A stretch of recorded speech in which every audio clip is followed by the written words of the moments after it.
ताई खासने आपण सर्व त्यांना ओळखतच आहात, रोटरीच्या माध्यमातून असेल किंवा इतर क्षेत्रातून असेल.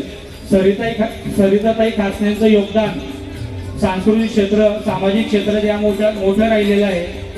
मी सरिताताईंना विनंती करेल की त्यांनी आजचा बहिणाबाई विशेष सन्मान स्वीकारायचा आहे. मी संगीताताई पाटील यांना विनंती करेल की त्यांनी आणि इतर मान्यवरांनी त्यांचा सन्मान करायचा आहे.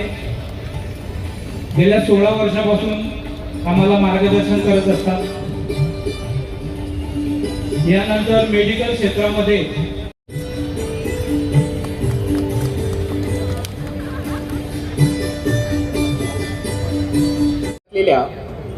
भरारी फाउंडेशन आणि इतरही सर्व क्रीडाई आणि इतर सर्व जे स्पॉन्सरर्स आहेत त्यांच्या माध्यमातून होऊ घातलेल्या या बहिणाबाई महोत्सवाच्या 11व्या आवृत्तीमध्ये आज मला इथे पाचारण करण्यात आलं. त्या कार्यक्रमानिमित्त व्यासपीठावर विराजित सर्व जळगावमधले हुज ऑफ जळगाव म्हणायला हरकत नाही, वेगवेगळ्या क्षेत्रांमध्ये अगदी उत्कृष्ट काम करणारे सर्व व्यक्ती आपल्याला आज या व्यासपीठावरती बघायला मिळत आहेत.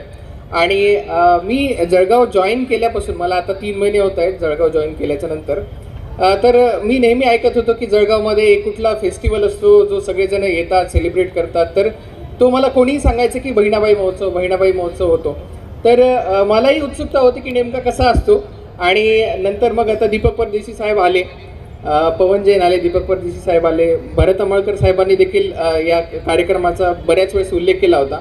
आणि आज तो योग आला आणि आज मी बघतोय तर जशी मला माहिती मिळाली की दररोज आपल्याकडे 25,000 ते 30,000 महिला असतील, पुरुष असतील, पूर्ण जळगावचे नागरिक असतील, ते येत आहेत. आणि 250पेक्षा जास्त स्टॉल्स आहेत ज्याच्यामध्ये आपल्या ग्रामीण भागातून आणि शहरी भागातून पण ज्या बचत गटांची चळवळ आहे त्या चळवळीमध्ये उत्कृष्ट जी उत्पादनं तयार होतात त्यांना एक हक्काचं व्यासपीठ इथे उपलब्ध करून दिलं चाललं आहे. आणि त्यांना त्या माध्यमातून जी विक्रीची संधी मिळते आणि जळगावकरांना एक फेस्टिवलच्या माध्यमात एकत्र येऊन उत्साहाने एक साजरं करण्याचं एक हक्काचं व्यासपीठ मिळतं.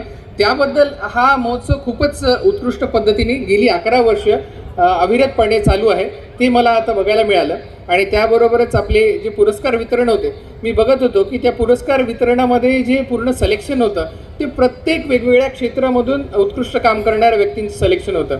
मग तो शिक्षण क्षेत्र असो, इवन ऑटोमोबाईल, इंडस्ट्रीज, आरोग्य क्षेत्र आणि इतरही सर्व क्षेत्रांमध्ये उत्कृष्ट काम करणारे महिला असतील, पुरुष असतील, त्यांना निवडणं आणि त्यांना बहिणाबाई पुरस्कार देणं ही एक खूप चांगली प्रथा जळगावमध्ये पाडलेली मला दिसून आली.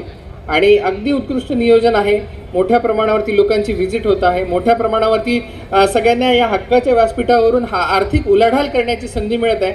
आत्ताच माझं आयोजकांशी बोलणं होत होतं तर ते सांगत होते की यामध्ये आपण बचत गटांची निवड करत असताना पण जी आर्थिकदृष्ट्या ज्यांना मदतीची आणि सपोर्टची गरज आहे अशा बचत गटांना आपण हे व्यासपीठ उपलब्ध करून देत असतो.